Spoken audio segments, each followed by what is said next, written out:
철학과에 졸업하면 뭐 먹고 사냐? 저는 실제로 그런 질문을 학생에게 받은 적이 있습니다. 원래 과학자가 되고 싶었어요. 세 분 중에 과학자가 제일 안 어울리시는 분인데. 얼마 전에 이제 우리나라를 다녀간 미국 유튜버가 있었어요. 가장 우울한 나라 한국. 실제로 한국 사람들한테 행복의 첫 번째 기준이 뭐냐 그러면 돈이에요. 지금 행복 연구는 아리스토텔레스가 잘못됐다예요. 행복은 우리가 원한다고 해서 얻을 수 있는 게 아닙니다. 네. 너무 오늘날 우리 사회가 행복에 대해서 과잉 집착을 하는 것 같아요. 행복이 오히려 형벌이 돼버렸다. 동아시아에서의 행복 개념은 그런 전부 우연에 의해서 비롯되는 거예요. 개그맨 박명수 씨의 어록이 굉장히 많은 거 혹시 아세요? 참을인 3번이면 호구된다. 즐길 수 없으면 피해라. 이 시대의 철학자가 됐습니다. 세상에 나쁜 질문은 없다. 쓸데없는 질문도 쓸모 있게 답을 찾아가는 철학을 보다 김호환입니다. 안녕하세요. 전호곤입니다. 동양 철학 이것저것 공부하고 있습니다. 안녕하세요. 장대익입니다. 과학으로 철학을 보는 과학철학자입니다. 안녕하세요. 김석입니다. 저는 서양 현대 철학을 전공하고 건국대학교에서 학생들 가르치고 있습니다. 네, 반갑습니다. 철학과 학생들이 항상 가장 많이 듣는 질문일 수도 있을 것 같아요. 철학과에 졸업하면 뭐 먹고 사냐? 제가 대학 들어갈 때도 어른들한테 그런 질문을 받았어요. 그때도 그런 질문 철학과 나와서 근데 뭐 하지? 철학에 대해서 사람들이 막연한 생각을 가지고 있잖아요. 굉장히 추상적인 거 이런 거 한다든지 좀 심한 오해를 가진 사람들은 뭐 철학과 나하고 철학이 뭐가 다르냐 이렇게 이야기하는 분들도 있고. 근데 이제 이게 되게 제일 실존적인 문제인데 제가 먼저 거꾸로 한번 여쭤볼게요. 김한 MC는 제가 알기로는 체육을 전공하신 네, 거로 맞습니다. 맞죠? 네. 체육을 전공해서 뭐 하냐 그러면 그 질문에 어떻게 대답을 하시겠어요? 지금 하시는 거는 체육하고는 전혀 상관이 없으시잖아요. 그렇죠. 예. 연관성이 그렇죠. 없죠. 없다고 보는 게 맞죠. 그러니까 사실은 그렇게 되돌려주고 싶다라는 거예요. 예. 철학이라는 게 분과 학문과 이렇게 사회 진출을 연관을 시키는데 다들 아시겠지만 학부 수준에서 이걸 완전한 전공이라고 하기는 힘들고 학부의 전공을 그대로 직업으로 가져가는 경우는 연구자나 교수가 아닌 이상은 많지는 않거든요. 철학이라는 것이 사실은 기초학문으로서 굉장히 다양한 분야에 응용될 수가 있으니까 저는 이제 그렇게 얘기하죠. 철학을 전공했으면 다른 거를 훨씬 더 잘 적용해서 배우기가 쉽다. 저는 실제로 그런 질문을 학생에게 받은 적이 있습니다. 교수님 저 졸업하면 뭐예요? 이렇게요. 코로나가 한창일 때였어요. 2020년 경희대 철학과 1학년으로 입학한 학생 이름도 기억나네요. 이경준이었어요. 영준아. 근데 저한테 메일을 보냈더라고요. 교수님, 저는 교수님이 철학과에 계신 줄 알고 철학과에 지망을 했는데 철학과에 안 계시고 게다가 아직 코로나 때문에 학교 한 번도 못 가봤습니다. 이런 메일을 보내와서 만나자 그래서 만났어요. 만나서 이야기를 하는데 이 학생이 공부를 많이 했더라고요, 이미. 그렇게 이제 화기애애하게 이야기를 하고 서로 헤어지는데 마지막으로 이 학생이 묻는 거예요. 교수님, 근데 철학과 나와서 뭘 하죠? 뭘 할 수 있죠? 이렇게 묻길래 제가 이렇게 대답했습니다. 철학을 할 수 있다.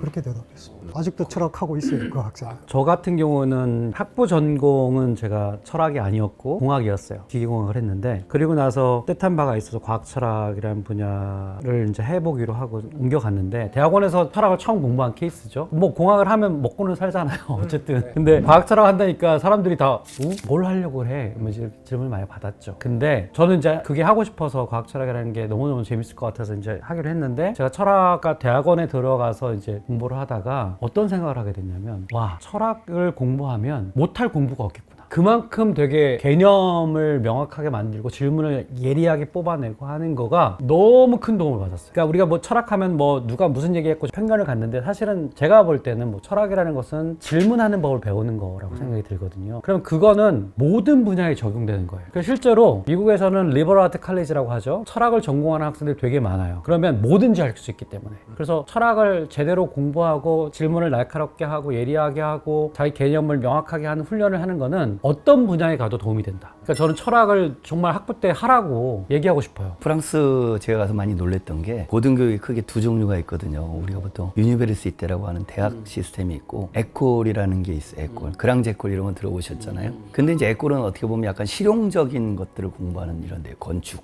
요리, 음악 이런 거. 근데 재미난 건 모든 에콜에 철학 과목이 다 있고 철학 선생들이 있다라는 거죠. 지금 말씀하신 거하고 통하는데 철학을 그냥 교양으로 배우는 게 아니라 철학적 훈련이 자기 분과 학문을 하는데 굉장히 이렇게 학문적인 능력을 키워주는 거예요. 생각하는 힘, 사고의 힘을 가장 전문적으로 훈련시켜주는 데가 저는 철학이라고 생각합니다. 예를 들어 이제 아르데코라는 우리로 말하면 미술학교인데 우리나라는 이렇게 데센 같은 거 하고 이렇게 테크닉을 굉장히 중요시 여기잖아요. 근데 이제 프랑스에서는 그걸 가지고 네가 표현하고 싶은 게 뭐냐? 네 작품의 세계에는 어떤 의미가 있냐? 이런 걸 질문을 하니까 한국 학생들이 유학을 오면 굉장히 당황하죠. 그래서 다시 철학을 공부를 합니다. 이게 저는 제가 철학과 교수라서 그런 게 아니라 우리나라 시스템에도 좀 필요한데 머리로는 사람들이 많이 받아들이는데 가슴이나 배로는 잘 못 받아들이는 것 같아요.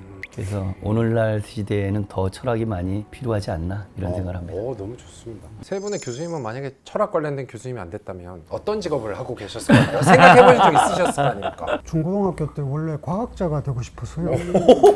세 분 중에 과학자가 제일 안 어울리시는 분인데 정 교수님 과학자가 되고 싶었다고요? 별을 보고 싶었거든요. 아, 우주 물리학 뭐 이런 거 천문학 이쪽이 이제 꿈이었는데 이제 별이 여러 가지가 있더라고요. 과학의 별도 있고 문학의 별도 있고 철학의 별도 있어요. 문학의 별은 재능이 굉장히 중요하더라고요. 해보니 재능이 별 볼 일 없는 거예요. 그래서 철학을 하게 됐죠. 철학의 별은 뭐예요? 칸트가 얘기한 비유가 있잖아요. 저 하늘에는 별이 반짝이고 내 마음속에는 도덕 법칙이 반짝인다. 이제 문장 순서는 좀 달라요. 저 하늘의 별빛이나 내 마음속의 빛이나 본질적으로 같다. 이런 확신이 있는 거죠. 그러면서 그 별빛을 향해서 가는 겁니다. 그 이상을 향해서. 굉장히 행복한 시대였죠. 지금은 다 깨졌지만. 지금에도 늦지 않았습니다. 이 철학이라고 하는 게 모든 지식을 대상으로 하기 때문에 과학자들이 연구해서 밝혀놓은 지식이 철학적 사유의 자료가 되죠. 그렇죠. 그걸 무시하고는 철학이 안 되죠, 지금. 그러니까 지금 앞에 계신 엄청 도움이 되죠. 또 배울 수 있죠. 예. 저는 아마 마징가 Z 같은 거 만드는 로봇공학자가 됐을 거예요. 저는 어렸을 때부터 대학교 때까지 로봇공학을 하고자 했는데 그 대학교 때 저희 이제 은사님이신 교수님한테 과학철학이라는 수업을 듣고 엄청 충격이었죠. 도끼로 머리를 맞은 것 같은. 한 번도 과학의 객관성을 의심해 본 적이 없었는데 그게 아니고 과학이라는 건 그렇지 않은 활동일 수도 있어 라고 하는 토마스 쿤의 과학혁명의 구조라는 책을 읽고 과학철학에 입문했는데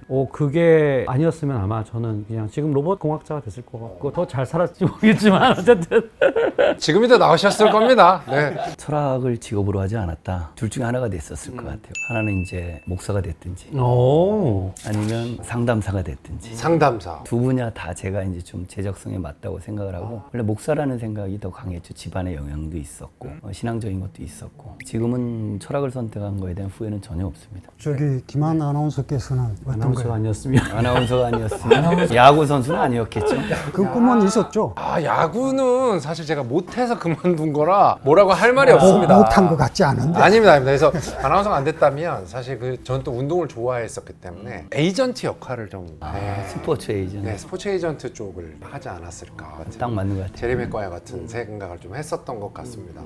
그것도 잘했었을 것 같아요. 그렇습니까? 아니 MC도 잘 어울리세요. 특히 철학 MC로서 아주 잘 어울리세요. 철학 MC로서 와 쉽지 않아요. 철학자들 3명하고 그러니까요. 진짜 본질적으로 질문에 대한 고민을 이렇게까지 하면서 진행을 해본 적이 많이 없었던 것 같아요. 근데 본질을 잘 짚으신 거예요. 철학은 이제 질문하는 걸 배우는 거예요. 오늘 인생에 대한 이야기를 해볼까? 이것도 또 큰 주제네요. 사실 뭐 사람들은 좀 더 행복하기 위해서 돈을 벌고 뭐 맛있는 것을 먹고 결혼하고 여행을 다닌다 하고 이제 생각을 많이들 합니다. 삶의 주된 목적이 이제 행복이라는 것은 확실한 것 같아요. 그거에 대해서는 어떻게 생각하십니까? 지금 말씀하신 게 아리스토텔레스 얘기와 똑같아요. 똑같습니까? 네, 행복이 궁극적 목적이다. 네. 그 왜 그러냐? 인간이 활동하는 모든 활동이 행복하기 위해서고 행복을 수단으로 다른 걸 이루는 게 아니다. 네. 그러니까 말씀하신 것처럼 뭐 결혼을 한다든지 여행을 간다든지 맛있는 걸 먹는다든지 이런 것들도 모두 행복하기 위해서 하는 거다. 행복을 이용해서 먹고 싶다든지 이런 게 아니다.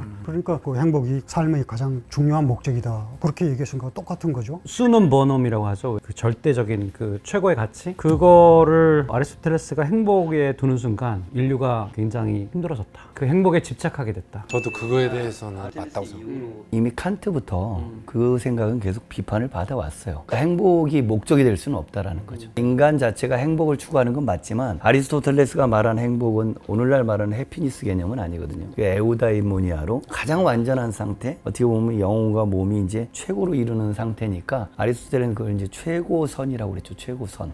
그러니까 이거는 우리가 일상적으로 바라는 행복하고는 좀 차원이 다른 거예요. 그래서 이제 그거보다는 인간의 삶에서 어떤 지혜를 가져야 되느냐. 왜냐하면 행복 자체가 모든 것의 목적이 되는 순간 지금 장대희 교수님이 말씀하신 것처럼 다른 모든 가치들은 다 이제 일종의 도구가 돼버리거든요. 최고의 가치로서의 행복이라고 하는 기준을 정하게 되는 순간 그 유다이모니칸 아까 말씀하신 그게 사실 행복 연구에서도 일종의 의미를 찾는 거죠. 저는 의미지향적 행복관이라고 생각하는데 의미지향적 행복관이 한때 엄청 우리를 지배했었어요. 근데 이제 최근에 행복에 대한 논의를 보면 그게 아니라 우리가 일종의 즐거움, 긍정적 감정, 쾌감, 기쁨 이런 것들이 다 행복에 되게 중요한 요소인데 너무 철학적으로 세팅을 의미 있는 삶이라고 규정해 놓고 우리를 마치 생물학적 존재로서 혹은 동물적 존재로서 인간의 어떤 모습을 인간의 중요한 측면들을 소외시켰다. 이런 논의들이 행복에 대한 심리학적 연구에서 굉장히 최근에 많이 이제 대두가 되고 있는 개념이거든요.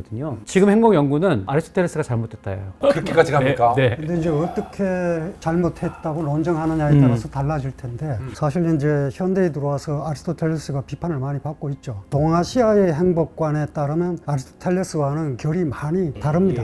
그래요? 예, 왜냐하면 이제 아리스토텔레스는 행복을 어떻게 보면 노력을 통해서 도달할 수 있는 정신적 경지 뭐 이렇게 얘기를 하거든요. 수양과 관련이 있고. 그런데 동아시아에서의 행복 개념은 행이나 복이라고 하는 글자들은 전부 우연에 의해서 비롯되는 거예요. 내가 노력한다고 해서 이게 행이 원래 이게 큰 대자 밑에 양양자거든요. 큰 양을 만날 확률은 내가 노력한다고 해서 되는 게 아니라 우연이에요. 그야말로 행운에 가까운 거죠. 너무 수동적인. 예, 수동적일 수밖에 없는 거죠. 네, 네. 행복은 우리가 원한다고 해서 얻을 수 있는 게 아닙니다. 네. 그러니까 영어에서 해픈도 사실은 우연에 의해서 일어나는 거지 해픈에서 이제 해피니스가 나온 건데 그걸 이제 마치 어떤 개인의 노력이나 수양, 학문에 따라서 도달할 수 있는 것처럼 얘기하는 것은 아리스토텔레스 입장이 부정되는 거죠. 그리고 뭐 현대 철학자 중에는 파스칼 브리크네르 같은 뭐 프랑스 철학자들도 아리스토텔레스 맹렬하게 비판하죠. 행복이 오히려 형벌이 돼버렸다. 우리말로 이제 행복이라고 번역되다 보니까 그게 오해를 불러일으키는데 현대에서 말하는 행복하고는 좀 다른 개념이고 저는 조금 이제 논조를 바꾸면 너무 오늘날 우리 사회가 행복에 대해서 과잉 집착을 하는 것 같아요. 그러다 보니까 오히려 불행해지는 것 같다는 생각이 들거든요. 그러니까 아리스토텔레스가 비판을 받는 이유도 이걸 어쨌든 절대적 상태처럼 아리스토텔레스의 표현에 자족적이거든요. 더 아무것도 필요 없는 이런 상황인데 사실은 인간한테는 그건 불가능한 영역이에요. 그러다 보니까 이제 아리스토텔레스 이후로 거기에 대한 비판도 있고 또 행복에 도달하기 위해서 오히려 금욕을 해야 된다 이런 얘기도 많이 있었는데 그건 이제 삶 자체를 그 자체로 긍정하는 건 아닌 거죠.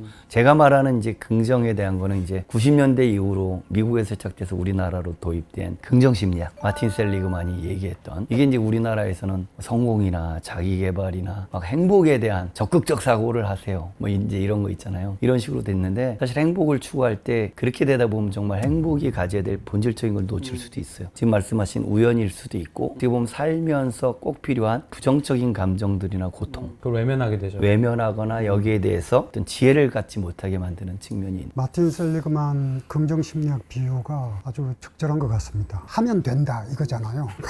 대면한다. 되면 한다로 바꿔야 되지 않나요? 외면한다로. 하면 된다? 그건 네 얘기지. 이렇게 될 수 있는 거죠. 근데 이제 어쨌든 긍정심리학이라고 할 때 그 긍정이 알 수 없는 힘을 갖고 있는 부분이 있으니까 많은 사람들이 그쪽으로 이렇게 네. 가는 것 같아요. 그러니까 행복도 과학의 관점에서 보면 사실 이 행복에 대한 어떤 행복이 최고의 인생의 최고의 가치다라고 하는 자체가 좀 되게 이상해요. 왜냐하면 진화의 관점에서 보면 우리는 동물로서 혹은 생물의 존재로서 생존과 번식이라고 하는 것이 지상 과제예요. 우리 그러지 않았으면 우리 유전자를 남기지 못하니까. 근데 제가 계속 얘기하지만 그렇다고 우리가 생존해야 돼, 우리는 번식해야 돼 이거가 아니고 항상 매개를 거칩니다. 다시 말해 심리적인 어떤 동기를 줘야 되고 감정 상태를 줘야 되기 때문에 그래야지 행동이 바뀌잖아요. 그래서 행복이라고 하는 것은 긍정적인 감정이에요. 내가 예를 들어 생존과 번식을 향해서 잘 나아가고 있어요. 그러면 거기서 시그널을 줄 거 아닙니까? 너 계속 가. 아니야 여기서 스탑해야 돼. 아니면 뒤로 가. 라고 하는 시그널을 주는 거예요. 근데 그때 감정이라는 게 그런 역할을 하는 거죠. 근데 행복이라는 감정은 그때 그린라이트 같은 거예요. 계속 가. 너 잘하고 있어. 너 생존과 번식을 위해서 잘하고 있는 거야. 라고 하는 시그널이에요. 근데 우리가 그 시그널을 목표로 생각하는 순간 너무 이상해지는 거죠. 우리가 시그널을 쫓아가는 거는 결국 그 시그널이 가리키고 있는 그거를 향해 가기 위해서 그 시그널이 수단이 되는 거잖아요. 그런 의미에서 행복이 무슨 최고의 목표냐 아니면 결과냐라고 하는 그런 논쟁보다도 행복은 우리가 생존과 번식을 향해서 가는 데 있어서 있어서 수단의 역할이에요. 그게 저는 진화적인 관점에서 행복을 바라보는 올바른 관점이라고 생각합니다. 순간적으로 그런 생각 드세요. 우리가 행복한 날보다 행복하지 않은 날이 훨씬 더 많다라고 얘기할 수 있잖아요. 정확하게 쇼펜하우어가 얘기하는 행복이 그런 겁니다. 그러니까 쇼펜하우어가 보통 우리나라는 염세주의자나 굉장히 비관주의자로 많이 알려졌는데 사실은 인간의 삶 자체가 고통이다라고 말한 건 맞지만 적극적으로 행복을 추구해야 된다는 것도 입장도 있지만 고통이나 안 좋은 걸 피하려고 하는 것들이 어떻게 보면 궁극적으로는 행복에 더 도달할 수도 있거든요. 쇼펜하우어가 얘기한 역설이 그런 것들이고 그게 불행의 절하라는 게 아니라 우리가 어떻게 할 수 없는 것들이 삶에서는 너무 많다. 그러니까 오히려 그런 것들을 잘 이겨내는 게 행복의 실현인 거지. 내가 어쨌든 행복해야 돼. 마르틴 셀리그만이 비판을 받는 것도 이거를 긍정의 원래 긍정적 기능보다는 자기 개발이나 그건 무조건 할 수 있어. 이제 이런 비판이 미국 내에서도 대두되다 보니까 최근에 이제 뭐 플로리시 그래가지고 자기를 갖다 이렇게 꽃피우는 이런 식으로 이야기 되는데 저는 인간에게 있는 부정의 감정을 상당히 많이 좀 돌아보면서 거기에 잘 대처해 나가는 것이 오히려 행복에 대한 어떤 지름길이 될 수 있지 않나 인간에게는 이런 생각이 좀 듭니다. 갑자기 궁금한데요. 그러면 행복의 반대말 뭐라고 할 수 있을까? 왜냐면 교수님이 얘기하기 전까지만 해도 저는 행복의 반대말은 우연이라고 생각했어요. 행복은 내가 쟁취해내는 거고 내가 어떻게 행동함에 의해서 행복을 내가 가져올 수 있는 건데 이거를 어떤 우연이고 행운이다라고 생각하니까 이 행복이라는 그 주체가 갑자기 확 흔들리니까 만약에 행복을 필연이라고 생각하면 우연히 반대말이 될 수 있죠. 그런데 이제 행복을 필연이라고 보는 것 자체가 문제가 있다는 거니까. 행복을 꼭 우연의 요소로만 할 수 있을지는 예를 들어 우리가 어느 순간 가장 행복감을 느끼느냐라고 하는 질문에 연대 심리학과에서 행복연구의 대가인 서은국 교수님이 이제 행복의 기원이라는 책에서 그런 얘기를 하세요. 행복을 연구해 보니까 한마디로 행복은 어느 순간이냐 사랑하는 사람과 맛있는 걸 먹는 것이다. 그게 생존과 번식이잖아요 사실은. 네. 그리고 행복은 강도가 아니라 빈도다. 계속 아이스크림을 매일매일 조금씩 먹는 것이지 한번 아이스크림을 막 1톤을 먹고 행복감을 느낄 수는 없잖아요. 그 얘기는 뭐냐면 그거를 엔지니어링을 하면 우리가 행운적 요소가 있지만 어느 순간에 내가 내 주변에 그런 좋은 친구들을 두고 그들과 더 교류하고 하면서 행복해질 수 있는 거거든요. 그러니까 저는 엔지니어링이라고 하는 표현이 너무 강해질지 모르지만 행복에 우리의 적극적인 요소가 분명히 있다. 그런 생각이 들어요. 그 현대 철학자들은 그 점을 대단히 비판적으로 다룹니다. 행복은 그렇게 필연적으로 접근할 수 있는 게 아니다. 우리의 한계를 인정해야 한다. 가장 큰 이유 중에 하나가 현대 자본주의 사회의 그 소비 경제. 그렇죠. 이게 빼놓을 수 역할을 없죠. 한다. 그래서 사실 행복을 행복해지기 위해 소비를 하게 되는 경우도 많고 그러다 보니까 이게 돈으로도 충분히 내 행복감을 성취시킬 수 있다라는 생각을 할 수도 있거든요. 그런 경험이 있죠. 있죠. 예를 네. 들어서 컨디션이 아주 안 좋다. 그럴 때 뭔가 가지고 싶은 걸 지르고 나면 갑자기 컨디션이 좋아지고 막 이런 그럼요. 경험. 지름신 강림 그럼요. 뭐 이런 거 있잖아. 만약에 내가 뭐 스포츠카를 타는 게 내 목표였는데 스포츠카를 드디어 살 수 있는 돈이 생겨서 스포츠카를 사면서 너무나 행복함을 누릴 수 있는 거 아니겠습니까? 그거 얼마나 갈 것 같아요? 3개월?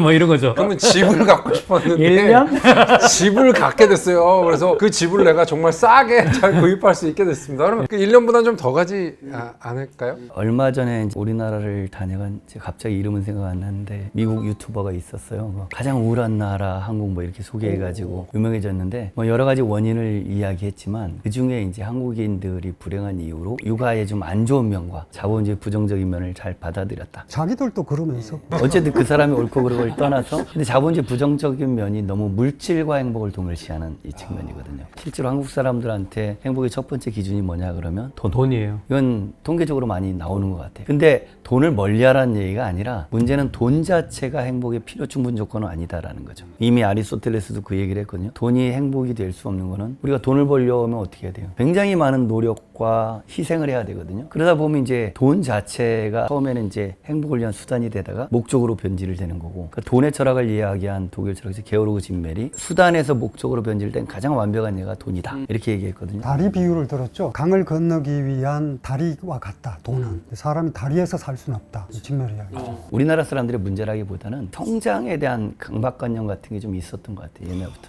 6.25 이후에 뭐 빨리 우리나라가 부자가 돼야 되고 우리 집안이 출세해야 되고 내가 입신양면을 해야 되고 그러다 보니까 그걸 가장 가시적으로 보여줄 수 있는 대상이 바로 돈이었던 거죠. 실제로 행복 연구를 보면 돈과 행복의 관계에 대한 많은 연구들이 있어요. 있어요. 첫 번째 팩트는 돈은 어느 정도 필요하다. 생존을 위해서 생계를 유지하는데 돈이 없는 사람들은 고통스러운 단계인 거예요. 행복해질 수가 없어요. 근데 어느 정도 그게 해결이 되잖아요. 그러면 행복감을 주기 위해서는 그 전보다 몇 배 되는 돈이 필요해요. 돈을 행복에 부정적으로만 얘기할 필요는 없어요. 돈은 행복과 관련이 있는데 어느 정도 만족이 되면 그 이상을 만족시키는 거는 훨씬 더 어려워요. 더 많은 돈을 필요로 하는 거예요. 두 번째는 그 연구를 보면 소비가 어떨 때 더 행복감을 주는가를 보면 물건을 구입할 때랑 경험을 구입할 때가 다르다는 거예요. 물건을 구입하는 건 예를 들어 차를 사거나 자기가 또 원하는 걸 살 수가 있잖아요. 백을 사거나 그러면 행복한 듯이 보이죠. 근데 그거로 끝이에요. 근데 예를 들어 사랑하는 사람과 혹은 뭐 친구랑 어디 여행을 갔다. 이거는 경험을 구매한 거거든요. 그런 경우에는 훨씬 더 사람들이 행복하다는 거예요. 실제로 행복 연구에 따르면. 저 왜인지를 보니까 결국에는 우리가 수렵채집기에 우리의 모든 자원들이 어떤 형태로 들어왔는지 보면 결국에는 내가 모든 걸 다 할 수 없으니까 분업을 하게 됐고 분업을 통해서 얘가 잘해야지만 얘를 통해서 뭐가 들어오는 게 있는 거죠. 우리는 사람과의 관계가 그 사람을 통해서 자원들이 다 들어왔고 그리고 관계에서 그래서 끊어진다고 하는 이 소외감 자체는 거의 죽음과 맞먹는 굉장한 공포였다는 거죠. 그래서 결국에는 관계를 어떻게 함께 만들어 갈 것인가가 사실 행복감의 가장 중요한 요소예요. 그래서 행복 연구에서 인간의 성격 중에서 성격의 5가지 요소가 있는데 그 중에서 제일 중요한 게 행복과 관련돼서는 외향성이에요. 사람들과 이렇게 친밀한 관계를 막 맺는 거. 이게 행복감의 가장 중요한 지표예요. 그래서 행복 연구자들은 딱 들어오는 것만 봐도 저 사람 행복감이 높은지 낮은지 알 수 있다는 거예요. 돈과 행복과의 관계가 되게 사실은 여러 가지 복잡한 게 있습니다. 근데 이제 외향성이나 관계가 어느 정도는 보장을 할지 모르는데 쇼펜하우어의 이제 소품과 여록이라는 책에 보면은 유명한 고슴도치 비유가 나오거든요.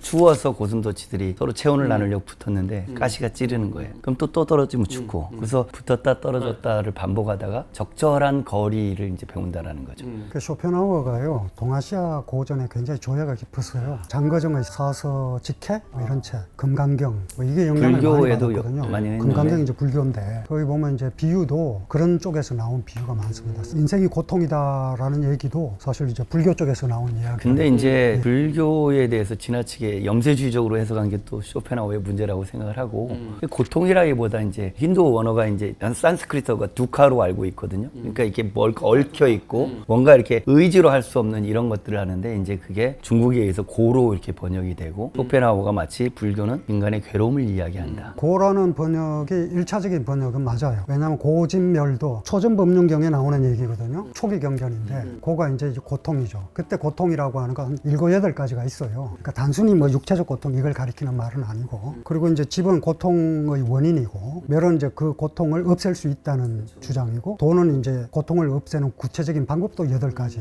얘기를 하는데 어쨌든 삶이 고라고 하는데 인정을 공감을 하지 못하면 불교를 이해 못하고 쇼펜하우어도 이해하기가 어려워요. 그러니까 쇼펜하우어가 얘기하는 거는 결국은 뭐 염세가 아니라 절제가 필요하다라는 그렇죠. 거예요. 네. 적절하게 절제할 줄 알아야 행복을 누리는 거지. 내가 이걸 무한정 내 쾌락에 맡긴다 그러면 진짜 인간과 쥐가 다를 게 없는 거죠. 막 쾌락 버튼 계속 죽을 때까지 누르는 쥐나. 5억년 버튼?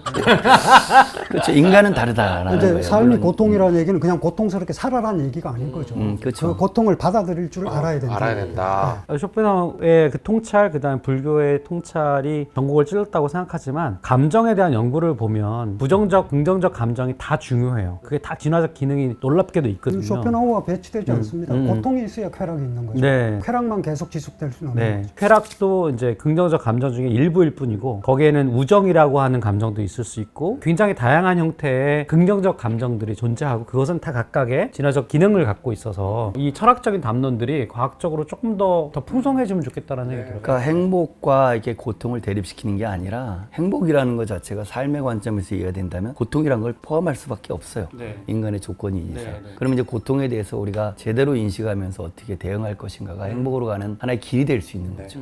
무조건 고통은 나쁘다. 부정적 감정은 나쁘다.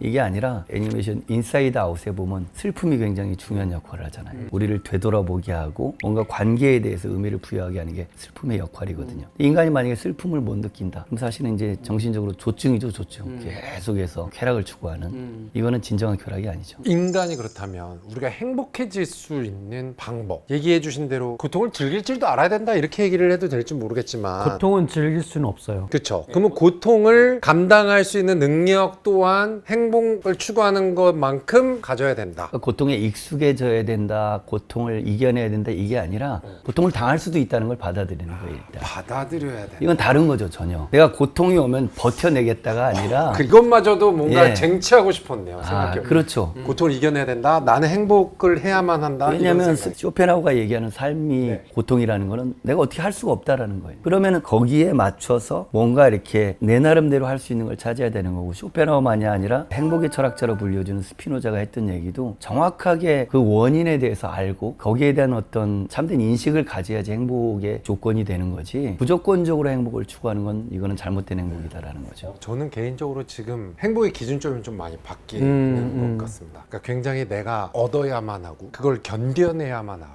이겨내야 하는. 세 분은 행복하십니까?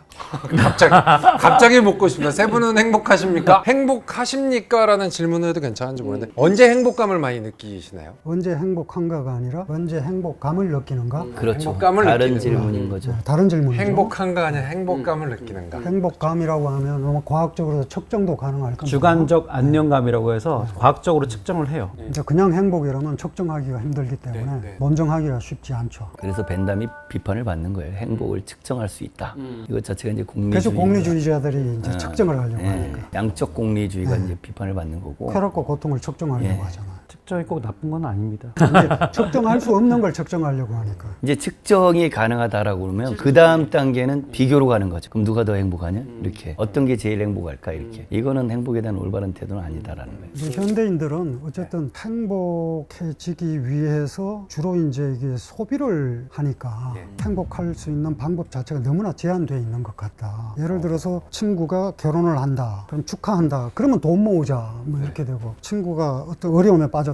그러면 또 도와주기 위해서 돈 모으자. 뭐 결국에 너무 그 수단에 집착해버리는, 우리의 행복할 수 있는 능력을 많이 앗아가 버린 것 아닌가. 한편으로는 행복의 바운더리가 너무 좁아서 그런 거예요. 좁아진 거죠. 여행을 하면 행복해질 수 있다. 사람에 따라서 그럴 수 있죠. 네. 근데 여행을 하지 않고 여행 가기 위한 돈을 마련하기 위해서 끝없이 일을 하는 그런 조건이라는 거죠. 지금 현대 사회가. 거기에 비용이 드니까. 그러니까 여행을 예를 들면 여행을 가는 목적 과정이 다 중요한 것 같아요. 근데 만약에 여행을 남한테 보여주기 위해서 간다. 인스타에 올리고 뭔가 그 남한테 자랑하기 위해. 그럼 사실은 이 사람은 온전하게 여행을 누릴 수가 없는 거죠. 전혀 알려지지 않은 데를 가더라도, 예를 들어 사진 안 찍더라도 그 자체로 이제 만족감을 느낄 수 있어야 되는데, 어떻게 보면 현대인들이 소비사회에서 겪는 가장 문제점은 행복을 자꾸 가시적 지표로서 보여주는 걸로 이렇게 생각하다 보니까 돈으로 행복을 살 수 있다. 내지는 행복이라는 것들이 어느 정도 도달할 수 있는 거다. 이런 잘못된 생각에 빠져 있는 거고, 그건 이제 장 보드리아르가 이미 소비사회에서 얘기했듯이 보들리아도 그렇고. 우리의 의지를 벗어나 있는 거죠. 소비의 메커니즘이 길들여진 근데 거죠. 저는 마이클 샌델이 돈으로 살 수 없는 것들이라는 책도 썼지만 사실 현대사회 돈으로 살 수 없는 게 뭐가 있을까?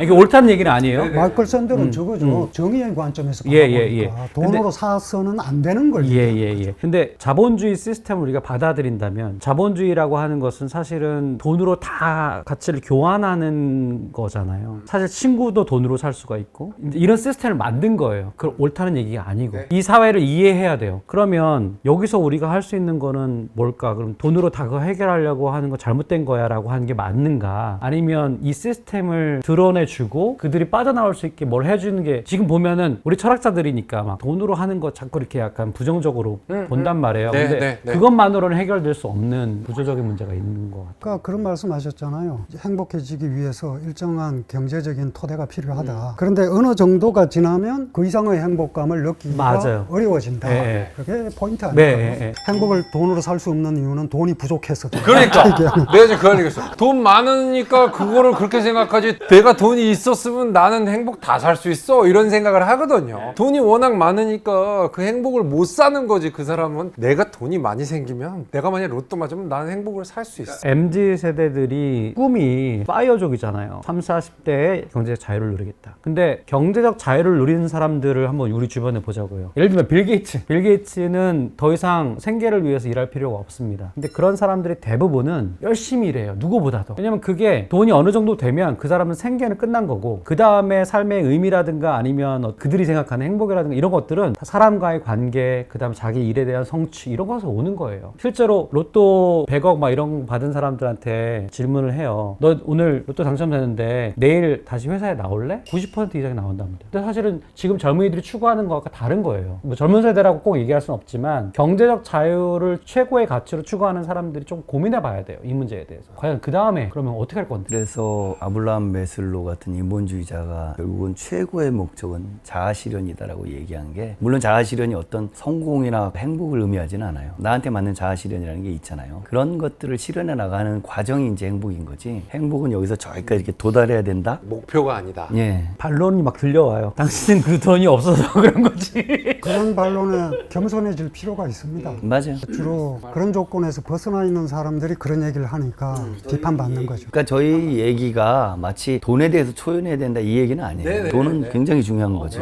똑바로 알려줘야 돼. 돈과 예를 들어 행복을 관계에 대해서. 개그맨 박명수 씨의 어록이 굉장히 많은 거 혹시 아세요? 극현실주의적인 유명한 어록들이 참 많습니다. 뭐 예를 들어 참을인 3번이면 호구된다. 고생 끝에 골병 난다. 시작은 반이 아니다. 시작은 시작일 뿐이다. 일찍 일어나는 새가 피곤하다. 즐길 수 없으면 피해라.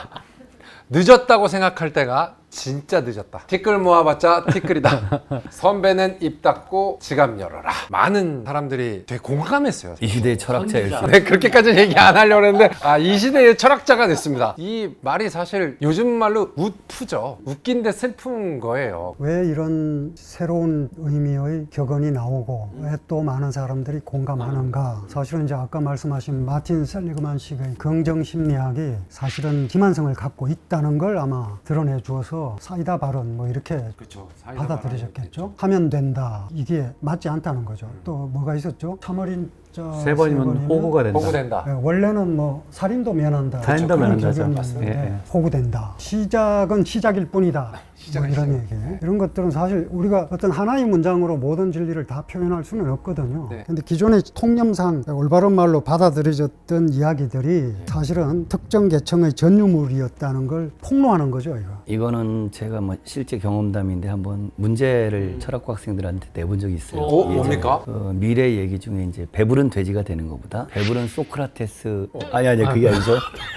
배부른 소크라테스가 배부른 최고인데요? 돼지보다 배고픈 소크라테스가 테스가 더 낫다. 낫다. 존 스튜어트 미리한. 미리 얘기한 건데 여기에 대해서 어떻게 생각하냐? 그때 나온 답변이 절반이 넘는 학생들이 배부른 돼지로 살고 싶다. 철학과 학생들인데. 예, 철학과 학생들. 그래서 제가 개인적으로 굉장히 충격을 받았거든요. 이게 실화예요. 근데 이제 이게 잘 가르치셔야 되는 거 아니에요? 아니야. 끝나고서 너네가 잘못 생각한 거야. 그러면 이제 이거는 철학은 아니죠. 전학원 교수님 말씀하신 대로 시대적인 증상 같아요. 성공과 행복과 어떻게 보면 자기 개발을 지나치게 강조하면서 그것을 가능하게 하는 시스템으로 경쟁을 정당화하다 보니까 박명수 씨 어록이 맞고 틀리고 아니라 그걸 와닿게 하는 거는 이런 좌절의 표현인 것 같거든요. 그래, 내가 티끌 모아봤자 나는 그냥 티끌이야. 이런 것들이 거기에 공감하는 거지 그분의 이야기가 맞다 틀리다 이런 것들이 아니다라는 거죠. 그래서 이게 이제 젊은 세대가 무조건 잘못했다, 우리가 잘못 가르쳤다가 아니라 조금 그 행복에 대한 그리고 자기 삶에 대한 것들을 바꿔야 되는데 이게 쉬우면 사실은 누구나 해요. 근데 자기를 성찰하고 자기를 변화시킨다라는 게 굉장히 어렵고 힘든 일이에요. 그러다 보니까 이제 이걸 스스로 필요성을 느끼게끔 해주는 게 진짜 교육이 돼야 되는데, 돈의 철학을 쓴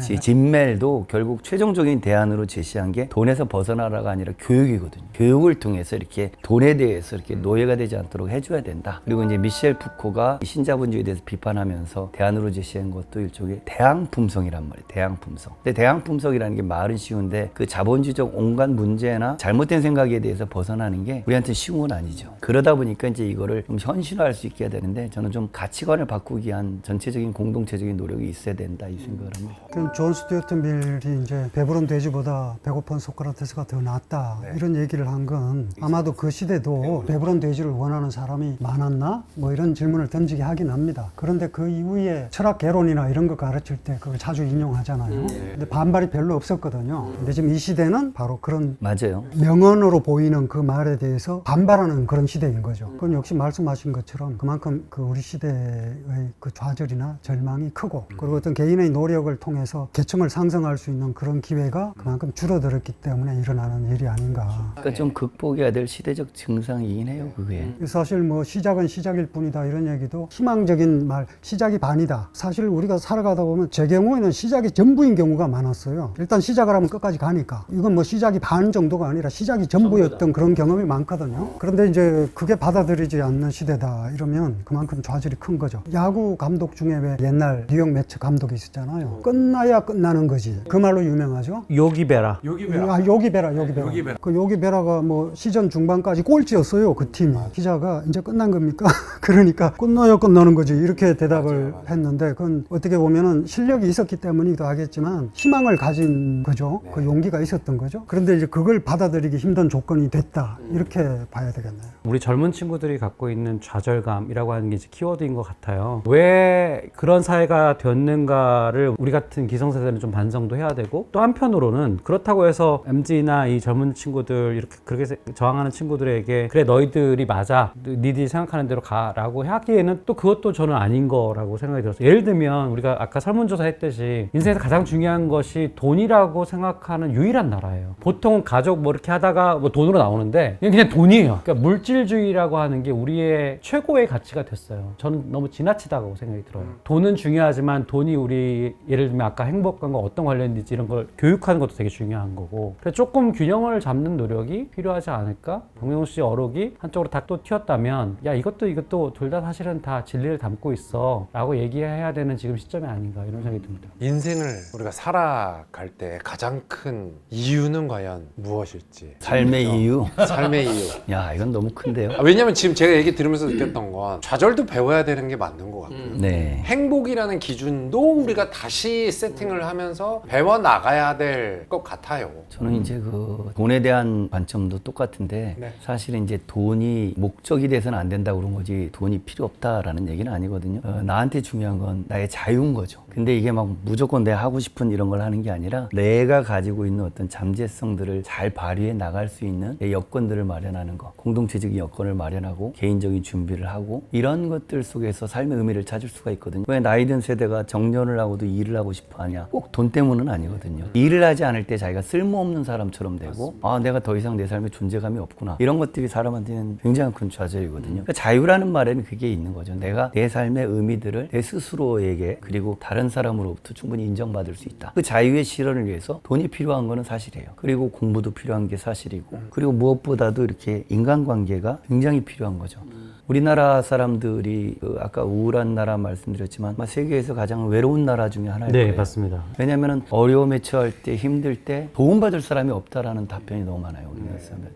근데 이것이 결국은 불행을 만드는 원인이거든요. 자유도 실현을 못하게 하는 거죠. 자유라고 해서 어떤 거창한 그게 아니라 내 가능성들을 잘 실현해 나갈 수 있도록 하는 거. 이게 철학의 목적이어야 되지 않을까 이런 생각을 합니다. 당신은 어떤 삶의 의미를 뭘로 두시냐라고 하면은 저 같은 경우에는 일종의 약간 심리적인 풍부함 같은 걸 추구하는 사람인 것 같아요. 그걸 이제 psychological richness라고 표현하는데 요즘 이제 행복 연구에서 하나의 또 방향 중에 하나예요. 그러니까 의미 있는 삶이냐, 재밌는 삶이냐 이 두 가지로만 보다가 그것도 저것도 아닌 것 같고 삶의 풍부함을 추구하는 사람들이 있는 것 같아. 이런 거죠. 굳이 안 해도 되는데 한번 해보고 아 이런 좋은 경험했어라고 하는 거. 그런 삶을 저는 그동안 추구해왔던 것 같아요. 그게 저인 것 같아요. 그래서 저는 이제 그런 거에 대해서 얘기를 할 수 있는데 결과적으로는 아까 말씀하신 것처럼 심리학 이론 중에서 자기 결정성 이론이라는 게 있는데 사람은 세 가지가 만족될 때 행복하다는 거예요. 그게 이게 살아갈 이유가 있다는 거예요. 첫 번째는 유능해야 되고요. 내가 뭔가를 잘 알고 컨트롤할 수 있는 그런 힘이 있어야 되고요. 그 다음에 관계도 좋아야 돼요.